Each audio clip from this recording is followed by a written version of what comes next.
తేకడిలో rose garden నుండి ఈనాటి మన ప్రయాణంలో అందరికీ నమస్తే. గార్డెన్ అంటేనే వృక్షాలు, చెట్లు, మొక్కలు, పువ్వులు, ఇలా ఒక అందమైన రమ్యమైన దృశ్యం అక్కడ ఉంటుంది.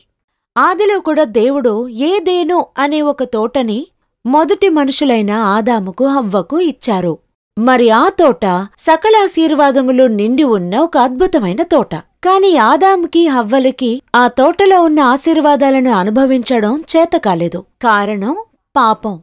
అవిధేయత అనే పాపం వాళ్లలో వచ్చినందువల్ల ఆ తోటలో వాళ్లు ఎంతమాత్రమూ ఉండలేకపోయారు. దేవుడు వారిని బయటికి పంపించినట్టు మనం చదువుకుంటాము. అయితే ఈ రోజు కూడా దేవుడు ఆ తోటలోని ఆశీర్వాదములను ఉంచారు. వాటిని మనం అనుభవించలేకపోవడానికి కారణం మనలో ఉన్న అవిధేయత, అలాగే దేవునికి వ్యతిరేకంగా మనం చేసే పాపపు క్రియలు. ఈ రోజు మనం మనసు మార్చుకుని దేవుని సన్నిధిలో ఒప్పుకున్నట్లయితే ఖచ్చితంగా మరి ఆ తోటలో ఉన్న ప్రతి ఆశీర్వాదాన్ని దేవుడు తప్పకుండా మనకిస్తారు. యేసుక్రీస్తు రక్తము ప్రతి పాపము నుండి మనలను పవిత్రముగా చేయును.